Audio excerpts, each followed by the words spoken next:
فرماتے ہیں قال رسول اللہ صلی اللہ علیہ وسلم کل سلامہ من الناس علیہ صدقۃ کل یوم تطلع فیہ الشمس، انسانوں کے ہر جوڑ پر ایک صدقہ واجب ہے، ہر روز جو طلوع ہوتا ہے تو ہر جوڑ کا صدقہ۔ یہ انگلی کا جوڑ ہی اگر لاک ہو جاتا، آج صبح آپ اٹھتے ہو یہ لاک ہے تو کیا ہوتا، گھٹنا لاک ہو جاتا، کونی لاک ہو جاتی۔ صبح کو انسان اٹھے کہ میں بھلا چنگا ہوں، کل یوم تطلع فی الشمس، ہر دن جس میں کہ سورج جو ہے طلوع ہوتا ہے اس میں ہر جوڑ پر ایک صدقہ واجب۔ اس کو شیخ سعدی نے بہت عمدگی سے کہا ہے، ہر سانس جب انسان کے اندر جاتا ہے موجب تقویت ہوتا ہے، آکسیجن گئی قوت ملی، اسی کو برن کریں گے انرجی ملے گی۔ سانس باہر نکلتا ہے یہ صفائی کا ذریعہ بنتا ہے، کاربن ڈائی آکسائڈ اور بہت سی چیزیں نکل گئی۔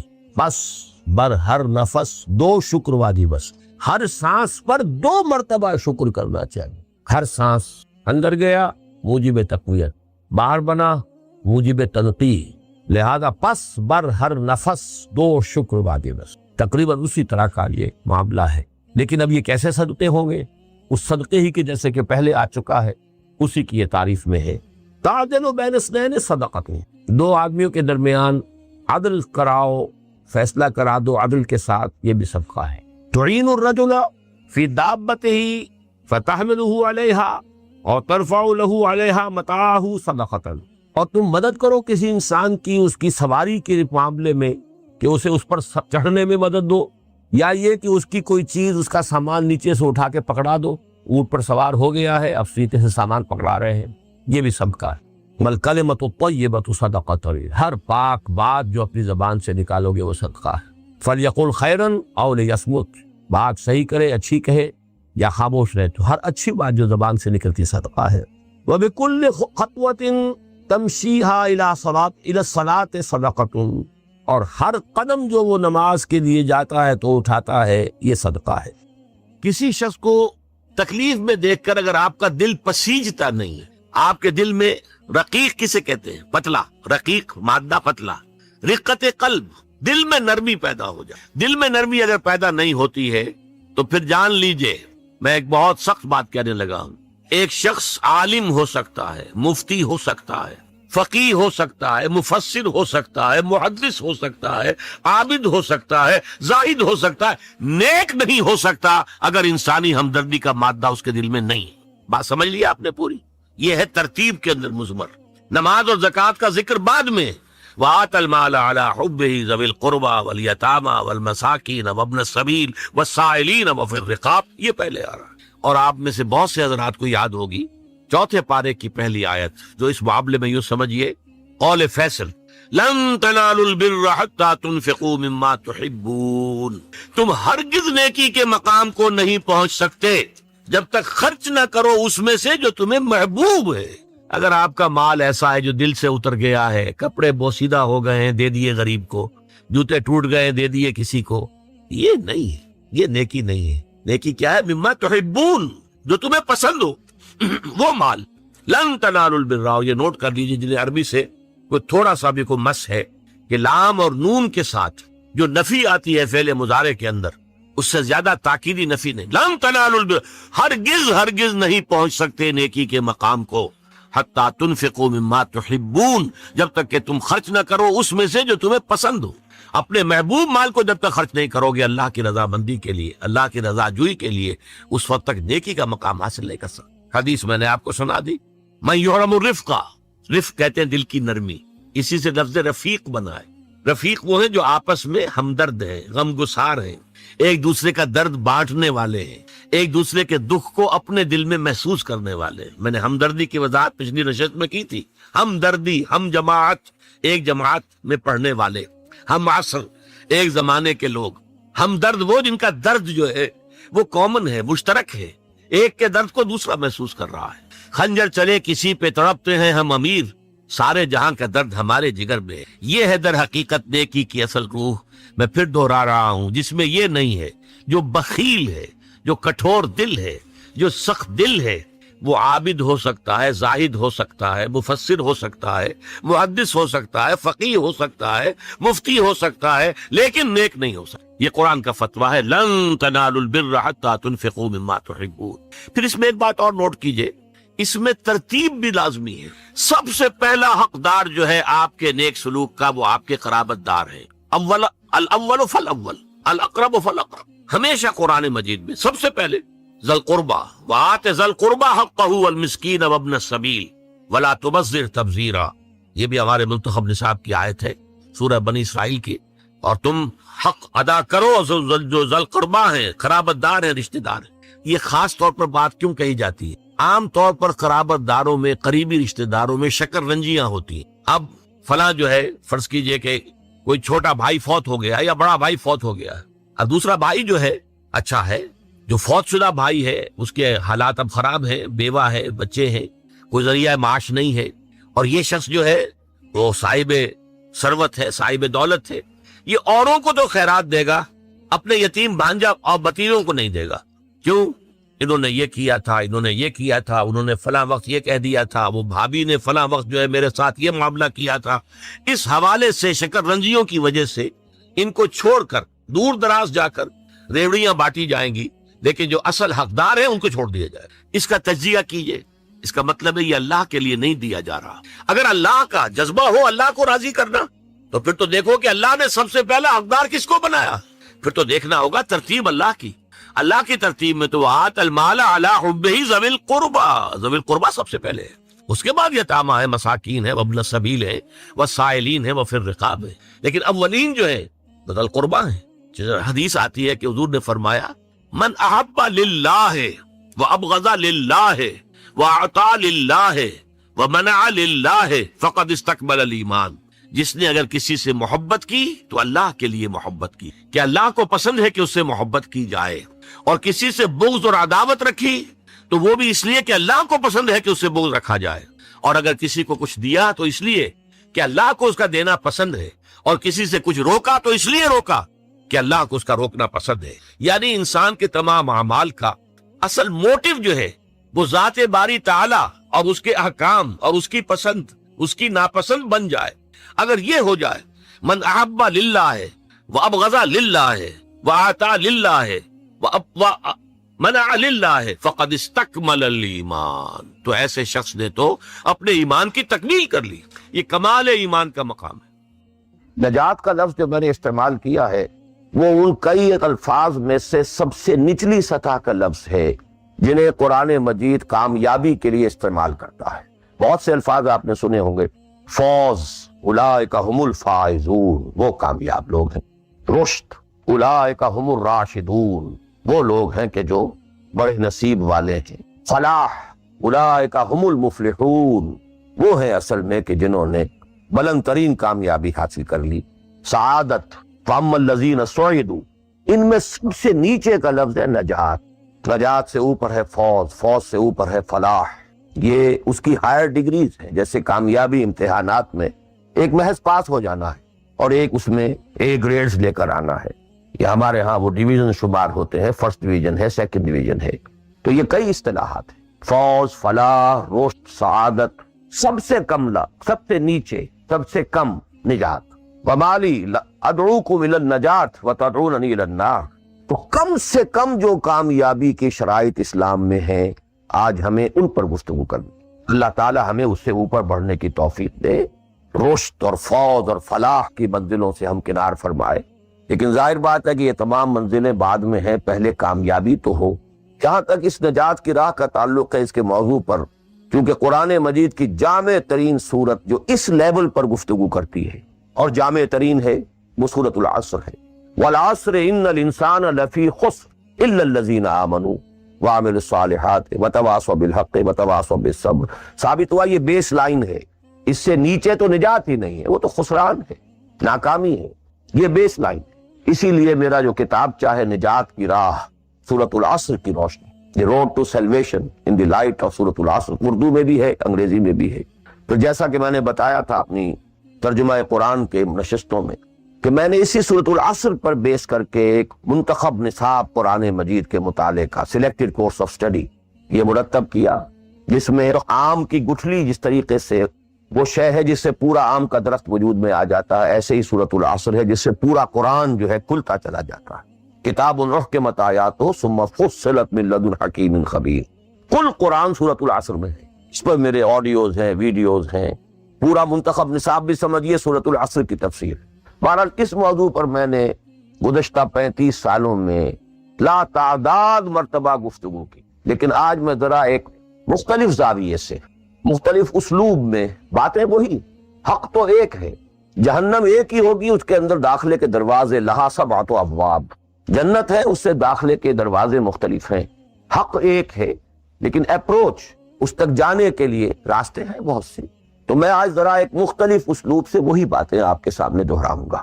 مختلف اسلوب کا فائدہ ہوتا ہے، جس بات کو انسان ایک خاص انداز سے سنتے رہنے کا عادی ہو جائے پھر اس پر توجہ نہیں کرتا۔ بہت مرتبہ سنی ہے یہی بات ہے، لیکن ذرا سا اسلوب بدل دیجئے تو ذہن جو ہے وہ بیدار ہو جاتے ہیں اور ایک نئی آمادگی پیدا ہو جاتی ہے بات کو سمجھنے کے لیے۔ اسی لیے وہ بڑا پیارا مصرع ہے کہ ایک پھول کا مضمون ہو تو 100 رنگ سے باندھوں۔ بات تو ایک ہی پھول کو ڈسکرائب کرنا ہے، لیکن اس کو اس طرح سے کروں، اس طرح سے کروں، ایسے کروں، اور اسی کو قرآن مجید نے استعمال کیا۔ یہ اصل اسلوب قرآن کا ہے، کذالک نصرف الآیات، تصریف الآیات، آیات کو گردش دینا۔ ایک آیت میں ایک مضمون پہلے ہے، دوسرا بعد میں ہے، دوسری آیت میں دوسرا مضمون جو ہے وہ پہلے آگے آئے اور پہلا جو ہے وہ بعد میں لے آئے۔ یا ایھا الذین آمنوا کونوا قوامین بالقسط شہداء للہ، یہ سورہ نساء میں ہے۔ یا ایھا الذین آمنوا کونوا قوامین للہ شہداء بالقسط، یہ آپ کو سورہ مائدہ میں مل جائے۔ لِیَکُونَ الرَّسُولُ شَہِیدًا عَلَیکُم وَتَکُونُوا شُہَدَاءَ عَلَى النَّاسِ، یہ سورہ حج میں ہے۔ لِتَکُونُوا شُہَدَاءَ عَلَى النَّاسِ وَیَکُونَ الرَّسُولُ عَلَیکُم شَہِیدًا، یہ سورہ بقرہ میں ہے۔ تصریف الآیات، کذالک نصرف الآیات۔ تو میں آج کوشش کر رہا ہوں تصریف آیات کے اس اسلوب کو کسی درجے میں، قرآنی اسلوب ہے، اس کو کاپی کرنا بھی آسان نہیں ہے، کوشش کروں گا اس سے اپنی وہی بات جو آپ میں سے بہت سے حضرات کے سامنے اس سے پہلے بہت مرتبہ آ چکی ہوں، لیکن نئے اینگل سے۔ وہ اینگل کیا ہے؟ اللہ کا، دین کا ایک ہی تقاضا ہے، وہ تقاضا جس کے بارے میں ہم کہہ سکتے ہیں کہ 100 بات کی ایک بات، ایک بات۔ جیسے اردو کا ایک محاورہ ہے، ہاتھی کے پاؤں میں سب کے پاؤں، وہ اتنا چوڑا پاؤں ہے کہ وہ سب پاؤں رکھ دیں تو اس میں آ جائے۔ کیسے؟ ایک بدو صحابی آئے تھے حضور سے، انہوں نے ایک سوال کیا تھا کہ مجھے کل دین کی بات ایک جملے میں سمجھا دیجیے۔ تو آپ نے فرمایا ہاں ٹھیک ہے، آؤ، قل آمنت باللہ ثم استقم، دیٹس آل، اللہ پر کہو کہ میں اللہ پر ایمان لایا، پھر اس پر جم جاؤ۔ اسی طرح آج میں آپ سے دین کا کل تقاضا، اللہ کا کل مطالبہ، اور میرے ذہن میں وہ آیت آ رہی ہے کلا لما یقض ما امرہ، ہم نے ایک ہی تقاضا انسان سے کیا، اس نے اس کو پورا نہیں۔ اور میرے ذہن میں اس وقت ایک سین آ رہا ہے، وہ جو پکچر بنائی گئی تھی حضور کی سیرت پر، the messenger of Allah, the messenger of god perhaps, اس میں دکھایا گیا ہے کہ ابو طالب بستر وفات پر ہے، آخری وقت میں قریش کا وفد آیا ہے الٹیمیٹم لے کر کے، ابو طالب اب ہمارا صبر کا پیمانہ لبریز ہو گیا، یا تو اپنے بھتیجے کو روک لو ورنہ پھر آئیے اوپن، پھر ایک اوپن چیلنج ہے، کھلے میدان میں مقابلہ کی۔ ایک جملہ اس وقت اس پکچر میں ہے جو کہا ابو طالب نے، one word, my nephew demands from you only one word۔ اس نے تم سے کیا تقاضا کیا ہے؟ تم سے دولت نہیں مانگی، تم سے مال نہیں مانگا، تم سے حکومت نہیں مانگی، کچھ بھی تو نہیں مانگتا، وہ بات مانگتا ہے، ایک کلمہ تک مانگتا ہے۔ ابو جہل نے فوراً ریٹارٹ کیا، the one word he demands demolishes all the gods۔ تو ایک بات اس کی ایسی ہے کہ جو ہمارے سارے معبودوں کا تیا پانچا کر کے رکھ دیتی ہے، ختم کر دیتی ہے۔ تو ایک بات، دین تو ایک بات ہے۔ اسی انداز میں آپ کو بتا رہا ہوں کہ اللہ کا کل تقاضا، دین کا کل تقاضا ایک لفظ میں ہے، وہ لفظ ہے عبادت۔ تمام انبیاء کی دعوت آپ قرآن مجید میں مختلف مکی صورتوں میں پڑھیں گے، ان اعبدوا اللہ ما لکم من الہ غیرہ، اللہ کی عبادت کرو، تمہارا اس کے سوا کوئی الہ، کوئی معبود۔ تو قرآن کی دعوت صرف اس فرق کے ساتھ کہ پہلے انبیاء کہتے تھے یا قوم اعبدوا اللہ، اے میری قوم کے لوگوں اللہ کی عبادت کرو، اللہ کی بندگی۔ حضور چونکہ بھیجے گئے پوری نوع انسانی کے لیے، تو یہاں خطاب ہے یا ایھا الناس اعبدوا ربکم الذی خلقکم والذین من قبلکم لعلکم تتقون، اے لوگو، اے بنی آدم، بندگی کرو، پرستش کرو اپنے رب کی جس نے تمہیں پیدا کیا۔ سورہ ذاریات میں فرمایا وما خلقت الجن والانس الا لیعبدون، تمہاری غایت تخلیق ہی یہ ہے، ہم نے تمہیں پیدا ہی اس لیے کیا ہے کہ تم ہماری بندگی کرو، ہماری عبادت۔ اور وہی 100 بات کی ایک بات حضرت یوسف نے اپنے قید خانے کے ساتھیوں سے کہی تھی، ان الحکم الا للہ امر لا تعبدوا الا اياه ذلك الدين القیم۔ ایک جملے میں کل دین قیم ہے، مکمل دین ہے، اس کے سوا کسی اور کی عبادت اور بندگی نہ کرو۔ ایک لفظ ہے، ایک تقاضا ہے، ہم پورا کر دیں تو نجات بھی ہے، فوز بھی ہے، فلاح بھی ہے، رشد بھی ہے، سعادت بھی ہے، ہدایت بھی ہے، سب۔ لیکن اب یہ کہ یہ عبادت ہے کیا؟ عبادت کے 5 اجزاء، بلکہ اجزاء کا لفظ میں نے غلط شمار کیا، استعمال کیا۔ 2 تو ہیں لازمی اجزاء، لازمی، اور 3 اس کے ضمنی پہلو ہیں، تو 2 جمع 3 5۔ یہ 5 باتیں اگر یاد نہیں رہتی ہیں تو عبادت کا تصور آپ کا درست نہیں ہو۔ آخر کوئی اتنی بڑی بات ہے کہ تمام نبی اسی کی رٹ لگاتے رہے، اسی کی تکرار کرتے رہے؟ کوئی اتنی بڑی بات ہے کہ ابدی فوز و فلاح اور رشد اور سعادت اس کے ساتھ وابستہ ہے؟ وہ بہت بڑی بات ہے، معمولی بات تو نہیں۔ ابدی جہنم اور ابدی جنت، کتنا فرق ہے، اور وہ اسی ایک لفظ کے ساتھ وابستہ ہے۔ عبادت ہے کیا؟ اس کے 2 جو لازمی اجزاء ہیں، ان میں سے ایک کی مثال ہے جسم۔ یہ میرا جسم 2.5 من وزن ہے، اس کا، یہ میرا جسم ہے۔ دیکھ، اس میں روح ہے، بدن وغیرہ نہیں ہے، نہ نظر آتی ہے، لیکن اصل انسان وہ روح ہے۔ اسی طرح عبادت کا جو جسد ظاہری ہے، جو نظر آتا ہے، پیلپیبل ہے، محسوس ہوگا، سامنے آئے گا، وہ ہے اطاعت کلی، total obedience without any reservation, کوئی استثناء نہ ہو، مخلصین لہ الدین، اطاعت کو اس کے لیے خالص کر، ٹوٹل اوبیڈینس۔ یہ ہے جسد، 2.5 من جو ہے عبادت، وہ یہ ہے۔ اور اس کی روح کیا ہے؟ اللہ کی محبت۔ یہ اطاعت محبت جذبے سے سرشار ہوگا تب تو عبادت ہے، ورنہ اطاعت ہے صرف۔ اطاعت تو انسان حکمرانوں کی بھی کرنے پہ مجبور ہو جاتا ہے۔ ہم انگریزوں کی اطاعت کرتے تھے، آپ یہاں بہت سے ایسے قوانین کی اطاعت کرتے ہیں جو آپ کو پسند نہیں ہے، مجبوری ہے، آ گئے ہیں، رہ رہے ہیں، کیا کریں۔ لیکن جب آؤٹ آف لو، انٹینس لو، جب کسی کی ٹوٹل اوبیڈینس قبول کی جائے گی تو یہ عبادت۔ یہ 2 ہے اجزائے لازم۔ اس کو بڑی خوبصورتی سے امام ابن تیمیہ اور حافظ ابن قیم انہوں نے بیان کیا ہے۔ العبادت تجمع اصلین، غایت الحب مع غایت الذل والخضوع۔ 2 چیزیں جمع ہوتی ہیں تو عبادت پوری ہوتی، انتہا درجے کی محبت اور انتہا درجے کی عاجزی اور اطاعت اور سرفگندگی کسی کے سامنے۔ یہ دونوں چیزیں اطاعت کے لازمی اجزاء ہیں عبادت۔ اور ان دونوں کے بارے میں ایک بات اور نوٹ کیجئے، ان دونوں کے اعتبار سے اللہ اور اس کا رسول بریکٹڈ ہے، ساتھ جڑے ہوئے، اس لیے کہ اللہ کی اطاعت رسول کی اطاعت کے ذریعے، وما ارسلنا من رسول الا لیطاع باذن اللہ ومن یطع الرسول فقد اطاع اللہ۔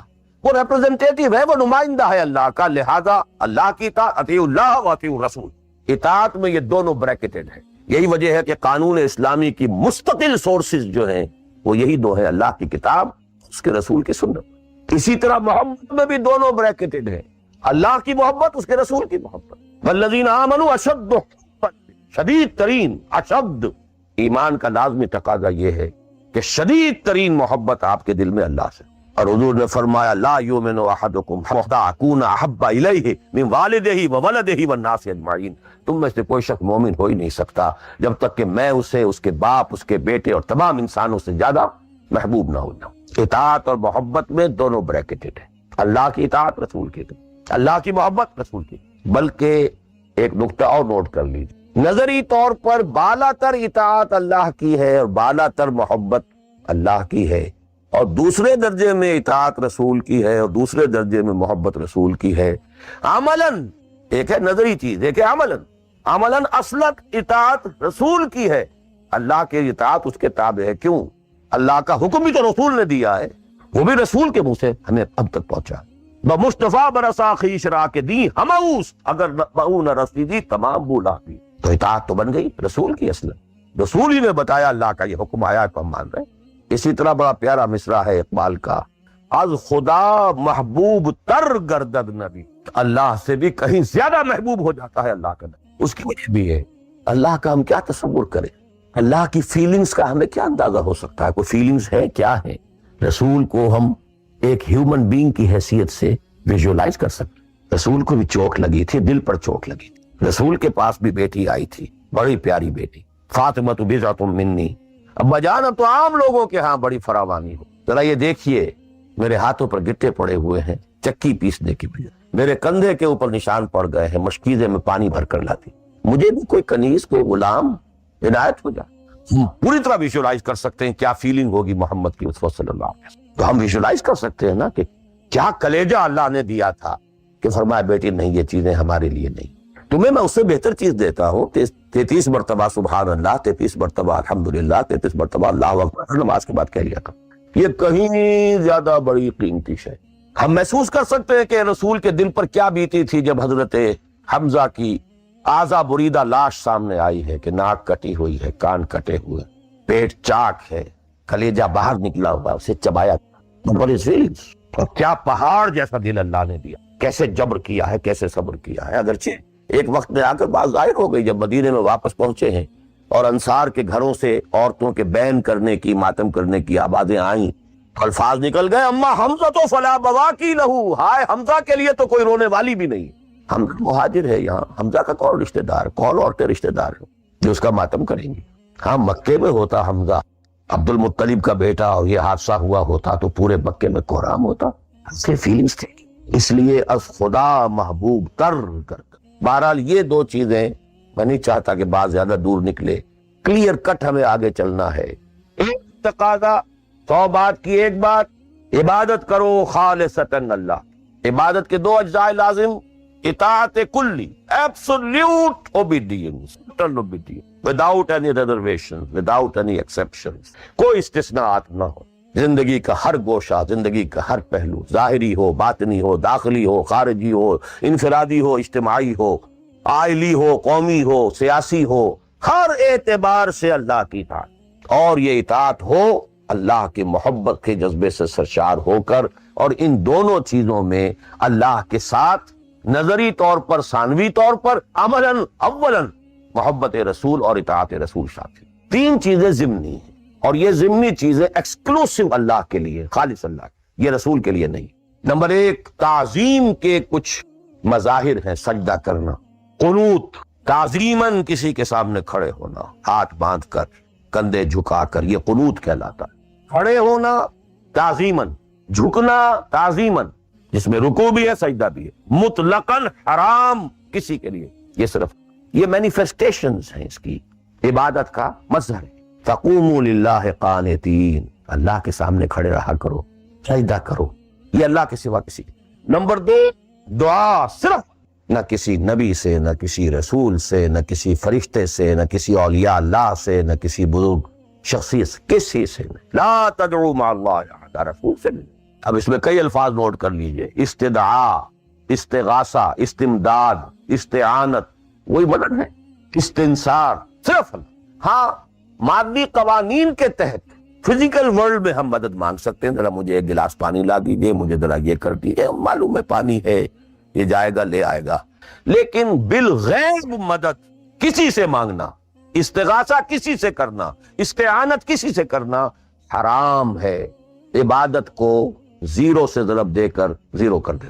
نمبر 3، اخلاص و احتساب، صرف اللہ، جو نیک کام کرے صرف اس کی خوشنودی کے لیے۔ یہاں تک کہ حضور کے سامنے ایک صحابی ایسے ہی محاورے میں رواں روی میں کہہ بیٹھے، ما شاء اللہ و ما شئت، جو آپ چاہیں اور اللہ چاہے، فوراً ڈانٹ دیا، اجعلتنی للہ ندن، تم نے مجھے اللہ کا مد مقابل بنا دیا۔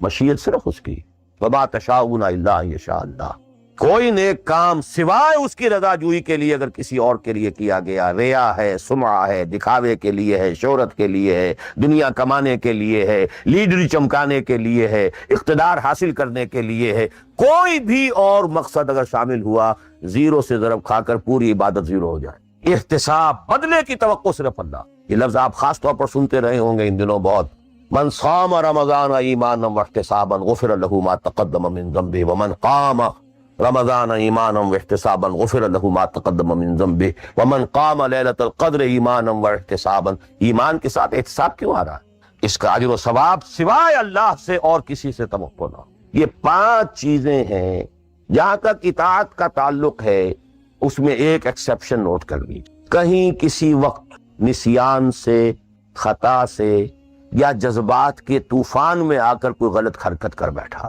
لیکن فوراً توبہ کر، یہ مستثنیٰ ہے۔ میں نے 3 الفاظ کہے، خطا، آپ نہیں سمجھتے تھے کہ جو میں کرنے چلا ہوں یہ ڈس اوبیڈینس ہے؟ آپ کو پتہ ہی نہیں تھا، خطا ہو، نسیان، بھول گئے۔ ایک وقت ایسا ہے کہ آدمی کے اوپر غفلت کا پردہ پڑ جاتا ہے۔ حضور خود فرماتے ہیں انہ لا یغان علی قلبی وانی لاستغفر اللہ فی کل یوم 70 مرہ، میرے دل پر بھی کبھی کبھی حجاب سا آ جاتا ہے، میں روزانہ 70 مرتبہ استغفار کرتا ہوں۔ تو ہم اپنے حجابات پر حضور کے حجاب کو قیاس نہیں کر سکتے کہ نسبت خاک ربا عالم پاک، وہ کوئی اور شے ہے، یہ کوئی اور شے ہے، لیکن یہ کہ بارے پردہ تو پڑتا ہے، اس میں کوئی غلط حرکت سرزد ہو گئی، یا نمبر 3 جذبات کا کوئی ہیجان تھا جس نے کہ اوور پاور کر دیا، انسان کی قوت ارادی کو معطل کر دیا، کوئی غلط حرکت سرزد ہو گئی، لیکن پھر توبہ فوراً۔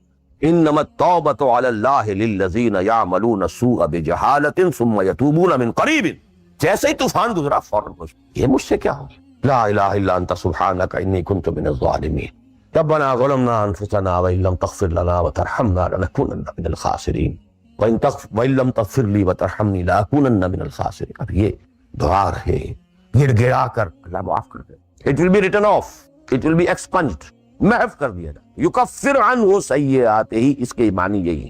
ہاں اس کے برعکس اگر گناہ بھی جان بوجھ کر مستقلاً کرتے رہے، ایک باقی ساری 99% عبادت ہو رہی ہے، ایک حرام شے کو اپنے لیے حلال ٹھہرا لیا، شعوری طور پر، ارادی طور پر مداومت کے ساتھ اس کے اوپر ڈیرے جما لیے، وہ ایک گناہ جو ہے وہ پوری عبادت کو 0 سے ضرب دے کر 0 کر دے گا۔ اس کو سمجھ لینا چاہیے، اس لیے کہ جو مخاطب تھے ان کے نظریات کیا تھے، ان کے عقائد کیا تھے، ان کا موقف کیا تھا، اس کو جاننا بہت ضروری ہے۔ یہ تعویل یہ خاص جو میں نے کہا تھا کہ جو اولین مخاطب تھے قرآن مجید کے، ان کے عقائد، نظریات، خیالات کیا تھے، وہ اللہ کو مانتے تھے، یہ مانتے تھے خالق وہی ہے، البتہ اس کے کچھ بڑے لاڈلے ہیں، چہیتے ہیں، محبوب ہیں، مقربین بارگاہ ہیں، وہ کچھ سفارش کرنے والے ہیں، بس اس سے زائد ان کا شرک نہیں تھا۔ امن یجیب المضطر اذا دعاہ، بھلا کون ہے وہ کہ جو کسی شخص کو جو تکلیف کے اندر ہے، اضطرار میں ہے، اس کی دعا کو سنتا ہے، اذا دعاہ ویکشف السوء، اور اس سے برائی کو دور کر دیتا ہے، تکلیف کو رفع کر دیتا ہے، ویجعلکم خلفاء الارض، اور وہی ہے کہ جو زمین میں تمہیں جانشین بناتا ہے، ایک نسل کے بعد دوسری، دوسری کے بعد تیسری۔ الہ مع اللہ، کیا اللہ کے ساتھ کوئی اور الہ بھی ہے اس کام کے اندر شریک؟ قلیلا ما تذکرون، بہت کم نصیحت ہے اور بہت کم ہی توجہ ہے جو تم کرتے ہو۔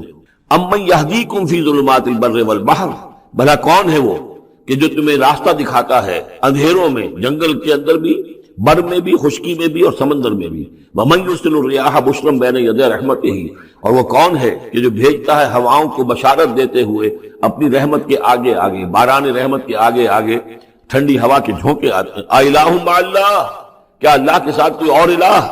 تعالی عما یشرکون، بہت بلند و بالا ہے وہ جس سے جو شرک یہ کر رہے ہیں۔ امن یبدأ الخلق ثم یعیدہ، بھلا کون ہے وہ جو ابتدا میں پیدا کرتا ہے خلق کو، پھر وہی اس کو دہرائے گا یا اس کا اعادہ کرتا ہے۔ ومن یرزقکم من السماء والارض، اور کون ہے کہ جو تمہیں رزق پہنچا رہا ہے آسمان سے بھی اور زمین سے بھی، آسمان سے پانی برستا ہے اور زمین سے پھر وہ تمہارے لیے رزق جو ہے نباتاتی وہ نکل آتا ہے۔ الہ مع اللہ، کیا اللہ کے ساتھ کوئی اور الہ بھی؟ قل ہاتوا برہانکم ان کنتم صادقین، کہیے ان سے لاؤ اپنی دلیل، سند لاؤ، برہان لاؤ اگر تم سچے ہو۔ قل لا یعلم من فی السماوات والارض الغیب الا اللہ، کہہ دیجئے کوئی نہیں اللہ کے سوا جو آسمان اور زمین کا غیب جانتا ہو۔ وما یشعرون ایان یبعثون، اور انہیں تو یہ بھی معلوم نہیں ہے کہ انہیں کب اٹھایا جائے گا، یعنی جو فوت ہو چکے ہیں، چاہے وہ اولیاء اللہ ہیں چاہے کوئی اور ہیں، اب وہ فوت ہو چکے ہیں، عالم برزخ میں ہیں، انہیں یہ بھی معلوم نہیں ہے کہ اٹھایا کب جائے گا۔ بل ادارک علمہم فی الآخرہ، لیکن ان کا علم اور ان کا فہم جو ہے وہ آخرت کے معاملے میں تھک ہار کر رہ گیا، یعنی آخرت کی حقیقت کو نہیں سمجھ پا رہے ہیں۔ بل ہم فی شک منہا، چنانچہ وہ اس کے بارے میں شکوک و شبہات میں مبتلا ہیں۔ بل ہم منہا عمون، بلکہ وہ اس کی طرف سے اندھے ہو چکے، عملاً اندھے ہیں، مانتے ہیں آخرت ہے، جی اٹھنا ہے، لیکن اگر آخرت ہے، جی اٹھنا ہے، اگر اصل زندگی وہی زندگی ہے تو بھلا سوچو تم اس زندگی کے لیے کیا فکر کر رہے ہو؟ تمہیں کل کی فکر ہے کہ کیا کھائیں گے؟ اگر پیسے نہیں ہے تو کس قدر فکر اور تشویش تابنگیر ہو جاتی ہے، اس لیے کہ کل کا پتہ ہے کل آئے گا، کل کا دن آئے گا، اس کے لیے مجھے ضرورت ہوگی۔ اگر اتنا یقین ہو آخرت کا بھی تو پھر سوچنا ہوگا کہ اس کے لیے کتنی سوچ ہے اور کتنی فکر ہے۔ وقال الذين كفروا اذا كنا ترابا وآباؤنا أئنا لمخرجون، اور کہتے ہیں یہ کافر کہ جب ہم ہو جائیں گے مٹی اور ہمارے آباء و اجداد بھی مٹی بن چکے تو کیا ہم پھر نکال لیے جائیں گے؟ لقد وعدنا ھذا نحن وآباؤنا، اسی کا وعدہ کیا گیا تھا ہم سے بھی پہلے اور ہمارے آباء و اجداد سے بھی من قبل پہلے۔ ان ھذا الا اساطیر الاولین، یہ نہیں ہے مگر پچھلوں کی کہانیاں ہیں، نقلیں ہیں، وہیں سے یہ بات نقل ہوتی چلی آ رہی ہے۔ قل سیروا فی الارض فانظروا، کہیے ان سے کہ ذرا سیر کرو زمین میں، گھومو پھرو، فانظروا کیف کان عاقبۃ المجرمین، تو کیسا انجام ہوا ہے ان قوموں کا کہ جنہوں نے اس جرم کی روش اختیار کی۔ ولا تحزن علیہم، ارے نبی اب آپ ان کے اوپر رنجیدہ نہ ہو، لعلک باخع نفسک الا یکونوا مؤمنین، شاید کہ آپ اس صدمے میں اپنے آپ کو ہلاک کر لیں گے کہ یہ ایمان نہیں لا رہے۔ فلا تحزن علیہم، اب آپ ان کے اوپر رنج نہ کریں، آپ نے اپنا فرض ادا کر دیا، اب ان کی اپنی شامت اعمال ہے، یہ جس کے مستحق بن رہے ہیں، نہ تو یہ کہ آپ ان پر رنج کریں، رنجیدہ ہوں ان کے انجام سے۔ ولا تکن فی ضیق مما یمکرون، اور جو چالیں یہ چل رہے ہیں اس کی وجہ سے آپ کا دل تنگ نہیں ہونا چاہیے، ان کی چالیں ناکام ہو جائیں گی، ہماری چالیں کامیاب ہوں گی، ہماری تدبیر ہے، ان کی ساری چالوں کا ہم احاطہ کیے ہوئے ہیں، ہمارے اذن کے بغیر پتہ تک جنبش نہیں کر سکتا۔ ولا تکن فی ضیق مما یمکرون، یہ سورہ نحل میں بھی لاسٹ بٹ 1 آیت میں آئی تھی۔ وَيَقُولُونَ مَتَىٰ هَٰذَا الْوَعْدُ إِن كُنتُمْ صَادِقِينَ، اور وہ یہ کہتے ہیں کہ اگر تم سچے ہو تو بتاؤ یہ وعدہ کب پورا ہوگا، یہ کب آئے گی قیامت اور کب یہ سارا معاملہ ہوگا۔ قُلْ عَسَىٰ أَن يَكُونَ رَدِفَ لَكُمْ بَعْضُ الَّذِي تَسْتَعْجِلُونَ، اور وہ چونکہ رسول جب آتے تھے تو 2 چیزوں کی خبر دیتے تھے، ایک قیامت کی اور ایک اس کی کہ اگر ہمیں نہیں مانو گے، ایمان نہیں لاؤ گے، ہماری اطاعت نہیں کرو گے تو دنیا میں بھی عذاب آئے گا۔ تو ایک قیامت ہے اور ایک عذاب، تو یہاں اس عذاب کی بات ہو رہی ہے۔ وَيَقُولُونَ مَتَىٰ هَٰذَا الْوَعْدُ إِن كُنتُمْ صَادِقِينَ، یہ جو عذاب کی آپ نے رٹ لگائی ہوئی ہے کہ عذاب آ جائے گا، عذاب آ جائے گا، کب آئے گا یہ عذاب؟ قُلْ عَسَىٰ، بتائیے اگر آپ سچے ہیں، قُلْ عَسَىٰ أَن يَكُونَ رَدِفَ لَكُمْ بَعْضُ الَّذِي تَسْتَعْجِلُونَ، کہہ دیجئے ہو سکتا ہے کہ جس چیز کی تم جلدی مچا رہے ہو ان میں سے کچھ چیز جو ہے وہ بالکل تمہارے قریب آ چکی ہو، تمہاری پیٹھ تک پہنچ چکی ہو۔ ردیف کہتے ہیں جو کسی گھوڑے پر آدمی بیٹھا اس کے پیچھے جو بیٹھا ہے وہ ردیف ہے، جڑا بیٹھا ہوا پیٹھ کے ساتھ۔ تو اس طریقے سے کہ تمہارے ساتھ جو وہ شامت ہے تمہاری، وہ تمہاری پیٹھ کے ساتھ لگی ہوئی آ چکی ہے، اور اس میں اشارہ ہے غالباً غزوہ بدر کی طرف کہ اب زیادہ دیر نہیں ہے کہ تمہارے اوپر وہ عذاب الہی کی پہلی قسط جو ہے وہ نازل ہو جائے گی۔ وَإِنَّ رَبَّكَ لَذُو فَضْلٍ عَلَى النَّاسِ وَلَٰكِنَّ أَكْثَرَهُمْ لَا يَشْكُرُونَ، اور یقیناً آپ کا رب جو ہے بڑے فضل والا ہے لوگوں کے حق میں، وہ تاخیر کر رہا ہے تو یہ اس کا فضل ہے، اس کا کرم ہے، اس کا رحم ہے۔ وَلَٰكِنَّ أَكْثَرَهُمْ لَا يَشْكُرُونَ، لیکن ان کی اکثریت شکر نہیں کرتی۔ وَإِنَّ رَبَّكَ لَيَعْلَمُ مَا تُكِنُّ صُدُورُهُمْ وَمَا يُعْلِنُونَ، اور یقیناً آپ کا رب خوب جانتا ہے کیا چھپاتے ہیں ان کے سینے اور کیا ظاہر کرتے ہیں، کہہ کیا رہے ہیں، اندر کیا ہے۔ اندر تو جیسا کہ ہم پہلے پڑھ چکے ہیں، وَاسْتَيْقَنَتْهَا أَنفُسُهُمْ جَحَدُوا بِهَا، انہوں نے انکار کیا ظلمًا وعدوا، وَاسْتَيْقَنَتْهَا أَنفُسُهُمْ، ان کے دل تو اندر سے جانتے تھے کہ بات صحیح ہے، محمد جھوٹے نہیں ہیں، قرآن حق ہے، بات مان چکے ہیں، دل گواہی دے چکا ہے، لیکن اپنی ضد، اپنی ہٹ، اپنا تکبر، اپنا حسد، اپنی چودراہٹ، یہ ہے کہ جس کی وجہ سے رکے ہوئے ہیں۔ وہی بات کہ جو کہ اہل کتاب کے علماء کے بارے میں تھی، یعرفونہ کما یعرفون ابناہم، ایسے پہچانتے ہیں محمد کو اور قرآن کو صلی اللہ علیہ وسلم جیسے اپنے بیٹوں کو۔ تو جو کچھ ان کے سینوں میں چھپا ہوا ہے وہ تو ایمان ہے کہ وہ مانتے ہیں اس کو کہ یہ بات صحیح ہے، لیکن وما یعلنون، زبان سے انکار کر رہے ہیں۔ وما من غائبۃ فی السماء والارض الا فی کتاب مبین، نہیں ہے کوئی بھی شے چھپی ہوئی، غائب شے، غیب کی کوئی شے آسمان کی یا زمین کی، الا فی کتاب مبین، وہ ایک روشن کتاب میں موجود ہے۔ یہ وہ کتاب ہے اللہ کا علم قدیم جو ہے، گویا کہ اسی کو کتاب کہا جا رہا ہے۔ ان ھذا القرآن یقص علی بنی اسرائیل اکثر الذی ہم فیہ یختلفون، یقیناً یہ قرآن بیان کر رہا ہے کھول کر بنی اسرائیل پر اکثر وہ چیزیں جس کے بارے میں وہ اختلاف کرتے رہے ہیں۔ یعنی جو زمانہ گزرا، 2000 برس گزر گئے جب تورات نازل ہوئی تھی، اصل کتاب گم بھی ہو گئی، پھر ان کے ہاں روایات، یہ امت روایات میں کھو گئی، اس طرح کے بہت سے معاملات جو آ گئے، قرآن نے آ کر ہر چیز کو کھول دیا ہے، واضح کر دیا ہے، ہر حقیقت منکشف ہو گئی ہے۔ وَإِنَّهُ لَهُدًى وَرَحْمَةٌ لِّلْمُؤْمِنِينَ، اور یقیناً یہ قرآن ہدایت ہے اور رحمت ہے اہل ایمان کے حق میں۔ إِنَّ رَبَّكَ يَقْضِي بَيْنَهُم بِحُكْمِهِ، اللہ تعالیٰ ان کے مابین فیصلہ کرے گا اپنے اختیار سے۔ وَهُوَ الْعَزِيزُ الْعَلِيمُ، اور وہ زبردست ہے اور سب کچھ جاننے والا۔ فَتَوَكَّلْ عَلَى اللَّهِ، تو اے نبی آپ توکل کیجئے اللہ پر۔ إِنَّكَ عَلَى الْحَقِّ الْمُبِينِ، یقین آپ تو حق پر ہیں، آپ کا موقف صداقت پر مبنی ہے، آپ جو بات کہہ رہے ہیں وہ 100% درست ہے، بالکل روشن اور کھلا حق ہے آپ کا جو جس پر آپ کا موقف ہے۔ انک لا تسمع الموتى، لیکن آپ مردوں کو نہیں سنا سکتے، یعنی یہ کہ ان کی اکثریت مردہ ہو چکی ہے، روحانی طور پر مردہ، یہ زندہ ہے لیکن یہ حیوانی طور پر زندہ ہے، روحانی طور پر مردہ ہے، ان کے دل مر چکے ہیں۔ مجھے ڈر ہے دل زندہ تو نہ مر جائے، کہ زندگانی عبارت ہے تیرے جینے سے۔ یہ دل زندہ اگر دل مر گیا ہو اندر سے، یعنی روح اندر سے مر چکی ہو، دفن ہو گئی ہو دل کے اندر، اور یہ تعزیہ ہے جو چل رہا ہے، انسان ایک مردہ، اس کے اندر روح جو ہے وہ ابو جہل ہے یا ابو لہب ہے، تو آپ انہیں مردہ سمجھیں، زندہ نہ سمجھیں۔ وما انت انک لا تسمع الموتى، آپ سنا نہیں سکتے مردوں کو، ولا تسمع الصم الدعاء، اسی طریقے سے بہروں کو آپ اپنی بات، اپنی دعوت یا اپنی پکار جو ہے وہ سنا نہیں سکتے۔ اذا ولوا مدبرین، جبکہ وہ بہرے جو ہے پیٹھ موڑ کر چل بھی دیں۔ اب بہرا ہو تو اسے کچھ آپ اشاروں وغیرہ سے سمجھا سکتے ہیں، اس لیے کہ وہ آنکھ تو اس کی ہے، لیکن یہ کہ اگر وہ پیٹھ موڑ کر چل بھی دیا ہے، بہرا بھی ہے، تو اب آپ کس طریقے سے اس کو کچھ سمجھائیں گے؟ وما انت بہادی العمی عن ضلالتہم، اور نہ ہی آپ ہدایت دے سکتے ہیں اندھوں کو، عن ضلالتہم، ان کی گمراہی سے بچا سکتے ہیں۔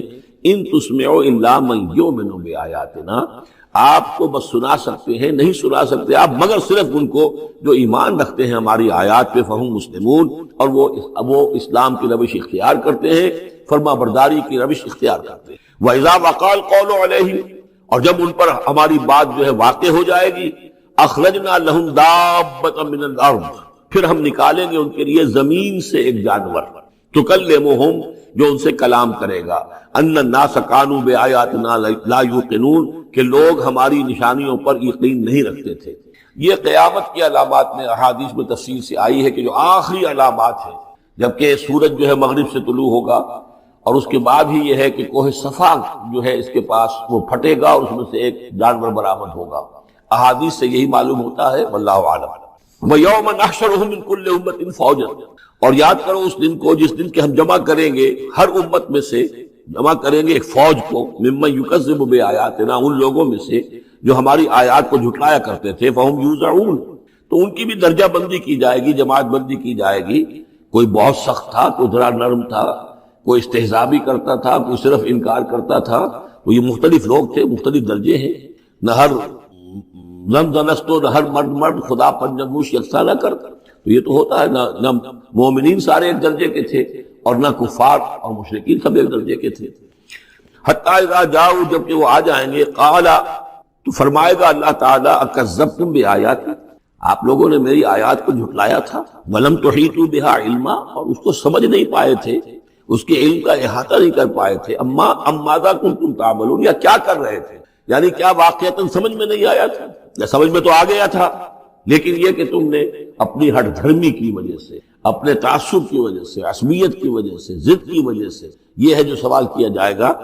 قال کذبتم بآیاتی، کیا تم نے جھٹلایا میری آیات کو، ولم تحیطوا بہا علما، تم اس کے علم کا احاطہ نہیں کر سکے تھے، سمجھ نہیں سکے تھے، حقیقت پر منکشف نہیں ہو سکی تھی، ام ماذا کنتم تعملون، یا کیا کر رہے تھے تم لوگ۔ ووقع القول علیہم بما ظلموا، اور وہ وقت جو بات ہے ان کے اوپر واقع ہو جائے گی ان کی شرارت کی وجہ سے، فہم لا ینطقون، اور وہ خاموش رہ جائیں گے، بات نہیں کریں گے، کیا جواب دیں؟ بات تو یہ ہے کہ حق تو واضح ہو گیا تھا، ان کے دل نے گواہی دے دی تھی، واستيقنتها انفسهم، ان کے دلوں نے گواہی دے دی تھی، لیکن یہ کہ اپنی ضد، اپنا جو ہٹ دھرمی تھی، تعصب تھا، اس کی وجہ سے نہیں مانا۔ الم یروا انا جعلنا اللیل لیسکنوا فیہ، کیا یہ دیکھتے نہیں کہ ہم نے بنایا ہے رات کو کہ اس میں سکون حاصل کریں، چین حاصل کریں، آرام کریں، والنہار مبصرا، اور ہم نے بنا دیا ہے دن کو کہ وہ دیکھنے کی آنکھیں، اس میں جو انسان دیکھ سکتا ہے، روشن ہوتی ہے، دیکھنے کے لیے دن بنایا ہے تاکہ وہ بھاگ دوڑ کریں اپنی معاشی جدوجہد کے لیے۔ ان فی ذلک لآیات لقوم یؤمنون، یقیناً اس میں نشانیاں ہیں ان لوگوں کے لیے جو ایمان رکھتے ہیں۔ ویوم ینفخ فی الصور، اور جس دن سور میں پھونکا جائے گا، ففزع من فی السماوات ومن فی الارض الا من شاء اللہ، تو گھبرا جائیں گے، گھبرا اٹھیں گے۔ یہ وہی نقشہ ہے جو سورہ حج کی پہلی آیت میں ہے، یا ایھا الناس اتقوا ربکم ان زلزلۃ الساعۃ شیء عظیم یوم ترونها تذهل كل مرضعۃ عما ارضعت وتضع كل ذات حمل حملها وترى الناس سکارى وما هم بسکارى ولكن عذاب اللہ شدید۔ ففزع من فی السماوات ومن فی الارض، جو بھی زمین میں ہوں گے آسمان میں ہوں گے سب گھبرا جائیں گے، الا من شاء اللہ، سوائے ان کے جو اللہ چاہے۔ ایک بات ہے کہ آسمان میں فرشتے بھی ہیں، یہ فضا جو ہے یہ ان کے لیے تو نہیں ہے، لیکن یہ کہ عام جو ہے گھبراہٹ طاری ہو جائے گی۔ وَكُلٌّ أَتَوْهُ دَاخِرِينَ، اور وہ سب کے سب پھر اس کے خدمت میں حاضر ہو جائیں گے عاجزی کے ساتھ، پوری طریقے سے سر جھکائے ہوئے۔ وَتَرَى الْجِبَالَ تَحْسَبُهَا جَامِدَةً، اور تم دیکھتے ہو پہاڑوں کو تم سمجھتے ہو کہ جمے ہوئے ہیں، بڑے مضبوط ہیں، جامد ہیں، ٹھوس ہیں، ان کو تو ان کے اندر تو کوئی بھی نرمی پیدا نہیں کی جا سکتی۔ وَهِيَ تَمُرُّ مَرَّ السَّحَابِ، اور اس دن وہ چلیں گے ایسے جیسے کہ بادل چلتے ہیں، اور بادل کے چلنے کا اب ہمیں اچھا اندازہ ہے۔ تقریباً ہر ہی شخص نے یہاں پہ جو بیٹھا ہے کبھی نہ کبھی تو سفر کیا ہے ہوائی جہاز کا، تو کیسے وہ چل رہے ہوتے ہیں، ان کے اندر جو ہے کوئی رکاوٹ نہیں ہے، جہاز نکلتا ہے اور ان کو چیرتا ہوا چلا جاتا ہے۔ تو وہی تمر مر السحاب، وہ تو چلے گے اس وقت، اڑ رہے ہوں گے، ان کے جو ریت بنا دیے جائیں گے اور پھر وہ چل رہے ہوں گے۔ سن اللہ الذی اتقن کل شیء، یہ تو اللہ کی کاریگری ہے، اس کی صنعت ہے، اس کی صنائی ہے، جس نے ہر شے کو محکم کیا ہے۔ اس نے اس وقت ان کو اس شکل میں رکھا ہوا ہے۔ یہ معلوم ہوتا ہے کہ چٹان ہے سخت ترین، اس کو کہیں ہلانا ممکن نہیں ہے، یہ تو گڑے ہوئے ہیں پکے، لیکن یہ کہ وقت آئے گا اللہ تعالیٰ کے حکم سے کہ یہ ایسے چلیں گے، یہ پہاڑ جو ہے روئی کے گالوں کی طرح ہو جائیں گے، یہ بادلوں کی طرح ہو جائیں گے، دھلکی ہوئی اون کے مانند ہو جائیں گے۔ انہ خبیر بما تفعلون، وہ یقیناً باخبر ہے اس چیز سے کہ جو تم کر رہے ہو۔ من جاء بالحسنۃ فلہ خیر منہا، جو کوئی بھی نیکی لے کر آئے گا تو اس کو اس سے بہتر ملے گی، 10 گنا ملے، 700 گنا ملے، لیکن بہرحال اس سے بہتر ملے گی۔ وَهُم مِّن فَزَعٍ يَوْمَئِذٍ آمِنُونَ، اور وہ اس دن کی جو گھبراہٹ ہوگی اس سے امن میں رکھے جائیں گے۔ ایک تو یہ کہ قیامت کا جو